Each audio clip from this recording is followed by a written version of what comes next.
આ તરફ વેરાવળ નગરપાલિકાના કોંગ્રેસ ઉમેદવારનું ફોર્મ રજૂ ન થયું। વોર્ડ નંબર 1ના કોંગ્રેસ ઉમેદવારનું ફોર્મ રજૂ ન થયું। પ્રાંત કચેરીમાં 3 કલાકે પહોંચતા અધિકારી રોક્યા। 3 વાગે પ્રવેશ કર્યો હોવાથી ફોર્મ સ્વીકારવું પડે તેવી વાત પણ કરી। ધારાસભ્ય વિમલ ચુડાસમાએ ભાજપ પર પ્રહાર કર્યા।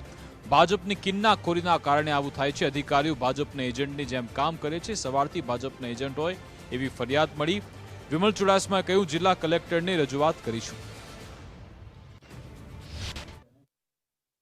કોંગ્રેસ પાર્ટી દ્વારા વોર્ડ નંબર 1માં સંજયભાઈ જેઠવાને ચૂંટણી લડવા માટે મેન્ડેટ આપવામાં આવેલું હતું અને સંજયભાઈ એક્ઝેક્ટલી 3 વાગે ત્યાં પ્રાંત કચેરીની ઓફિસમાં 3 વાગે એક્ઝેક્ટલી પહોંચી ગયા હતા।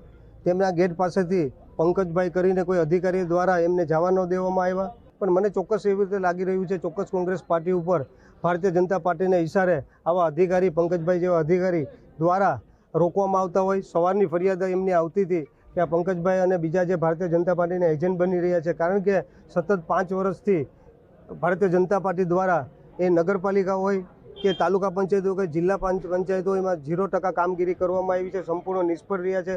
પબ્લિક સંપૂર્ણ રીતે કંટાળી ગઈ છે એમનાથી, એટલે એમને આ અધિકારીનો સત્તાની જોરે અધિકારીનો ઉપયોગ કરવામાં આવ્યો છે।